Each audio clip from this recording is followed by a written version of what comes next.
ముచ్చింతల్ నుండి మా ప్రతినిధి నేత్ర లైవ్ ద్వారా మరింత సమాచారం అందిస్తారు. నేత్ర, వైకుంఠ ఏకాదశి సందర్భంగా అక్కడ ఎలాంటి ప్రత్యేక ఏర్పాట్లు చేశారు?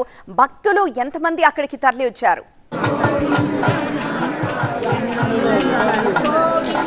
జై శ్రీమన్నారాయణ. టీవీ9 ప్రేక్షకులందరికీ వైకుంఠ ఏకాదశి శుభాకాంక్షలు. ఈ ముక్కోటి పర్వదినం రోజున అన్ని దారులు ముచ్చింతల్కి అన్నట్టుగా ఉంది పరిస్థితి.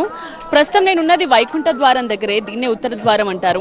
శ్రీరామనగర్లోని సాకేత రాముణ్ణి ఈ వైకుంఠ ద్వారా దర్శించుకోవడానికి పెద్ద ఎత్తున భక్తులు ఇక్కడికి తరలి వచ్చారు. మరి కొద్దిసేపట్లోనే ఈ ద్వారం తెరుచుకోనుంది. స్వామివారి దర్శనం కలగనుంది. మనం చూడొచ్చు, చిన్న పెద్ద తేడా లేకుండా ఇంత చలిలో కూడా ప్రతి ఒక్కరూ ఇక్కడికి చేరుకున్నారు. ముచ్చింతల్లో ఈ రోజు వేడుకల్లో పాల్గొనేందుకు అందరూ కూడా తరలి వచ్చిన దృశ్యాల్ని మనం చూస్తున్నాం. శ్రీ శ్రీ శ్రీ త్రిదండి చిన్నజీయ స్వామి ఆధ్వర్యంలో జరుగుతున్న వైకుంఠ ఏకాదశి వేడుకల్లో పాల్గొనడానికి వీళ్ళందరూ తరలి వచ్చారు. చలిని కూడా లెక్క చేయకుండా చిన్న పెద్ద అందరూ ఇక్కడికి చేరుకున్న దృశ్యాల్ని మనం చూస్తూ ఉన్నాం.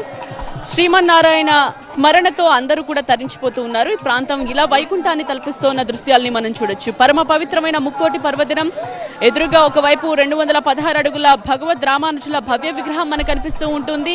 ఇటేమో దివ్య సాకేతంలో ఉత్తర ద్వారం నుండి ఆ దేవదేవుని దర్శనం మరికొద్ది నిమిషాల్లోనే జరగబోతోంది. ఇది ఒక అద్భుతం అని చెప్పొచ్చు.